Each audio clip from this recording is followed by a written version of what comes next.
Mungkin banyak yang nggak tahu, tapi di tanggal 26 September ini diperingati sebagai Hari Kontrasepsi Sedunia. Hal ini menarik banget buat kita bahas karena ternyata seks bebas itu udah sebebas itu di kalangan remaja, woy. Welcome to another episode of Dara Corner bersama Jilan dan Nanas.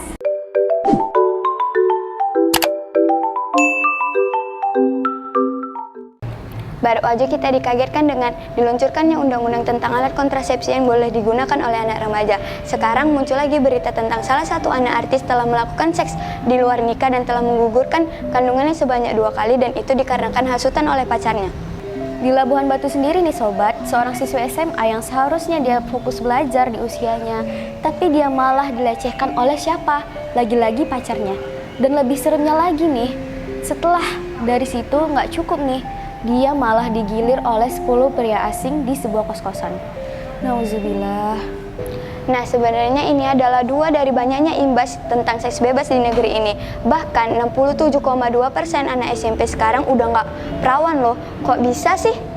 Nah, sistem kapitalis yang berdasarkan kebebasan ini sobat, ya semuanya dibebasin aja gitu. Adapun aturan dibuat bukan untuk mencegah, tapi malah untuk membuat seks bebas itu menjadi lebih produktif.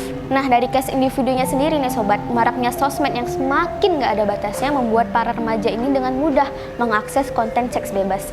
Jadi ya mereka gak tahu lagi nih gimana ngebedain konten yang baik dan yang buruk. Nah, kondisi ini juga diperparah dengan keluarga yang sibuk dengan kondisi ekonomi. Kalau dulu tulang punggung keluarga itu adalah ayah, sekarang perempuan pun juga dipaksa untuk menjadi tulang punggung keluarga dengan dalih keterbatasan dan kebutuhan ekonomi. Alhasil, hilang sudah kontrol remaja di rumah oleh orang tua. Memang nggak semua sih, tapi kebanyakan kasus seks bebas itu terjadi akibat kurangnya kontrol orang tua karena sibuk. Seperti kasus anak SD yang dia sering tidur dan berhubungan badan dengan teman lawan jenisnya dikarenakan orang tuanya sibuk di rumah sakit. Dan lebih wownya lagi, korban dengan senangnya dan dengan bangganya menceritakan pengalaman tersebut. Di sekolah pun fokus pendidikan udah terpecah belah, lagi-lagi dikarenakan kurikulum yang berdasarkan kebebasan, aka kurikulum merdeka. Saking bebasnya lupa kalau tujuan utama pendidikan itu untuk mendidik generasi.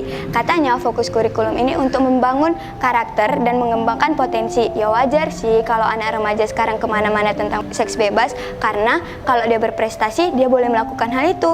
Nah, tapi inti dari semua bencana seks bebas yang menimpa remaja sekarang adalah sistem kapitalis liberal.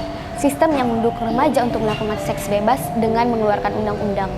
Hal ini sangat jauh berbeda dengan peran negara di dalam Islam. Tujuan pendidikan di dalam Islam adalah takwa. Jadi para remaja yang masih labil-labil nih ya, mereka akan didukung untuk menjadi pribadi yang taat dan takut kepada Allah. Dan seks di dalam Islam sebenarnya bukan melulu tentang hubungan badan, tapi lebih menanamkan peranan perempuan dan laki-laki di dalam tatanan kehidupan. Dan sebetulnya rasa suka kepada lawan jenis benar telah diberikan Allah kepada diri kita. Dan di dalam Islam juga mempunyai solusinya, yaitu dengan menikah. Perempuan akan dikembalikan kepada fitrahnya sebagai ummu warobatul bait, dan laki-laki sebagai pemimpin dan pelindung perempuan, yang dimana nanti tujuan utamanya yaitu meraih ridhonya Allah. Nah, buat sobat Dara yang masih remaja apalagi belum siap untuk menikah, lebih baik kita wajib untuk memataskan diri di hadapan Allah, karena kita nggak tahu jodoh tuh datangnya kapan. Dan no pacaran apalagi zina.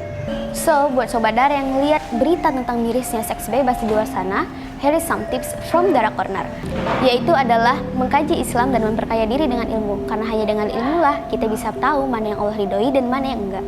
Yang kedua, cari circle yang positif, karena teman-teman kita yang bakalan menggambarkan kita di dunia ini. Kalau kita nggak menemukan circle yang baik, kita bakalan ditarik kepada circle yang nggak baik. Marketing neraka tuh sekarang kreatif-kreatif loh sobat. Nah, jadi cari teman-teman yang bisa narik kita ke surganya Allah. Yang terakhir, negara menerapkan sistem Islam kafah, mengatur interaksi antara laki-laki dan perempuan, bahkan demi menjaga mindset rakyatnya agar terhindari dari perbuatan keji. Media juga diatur sedemikian rupa agar konten-konten yang ada di masyarakat adalah konten positif yang bisa menambah ketakwaan dan sebagai sarana dakwah. Boleh dibantu share konten-konten kebaikan seperti video Dara Corner ya sobat, agar semakin banyak remaja di luar sana yang sadar bahwasanya seks bebas itu seberbahaya itu. Sekian episode Dara Corner hari ini. Boleh tuh di tag circle positifnya di kolom komentar. See you!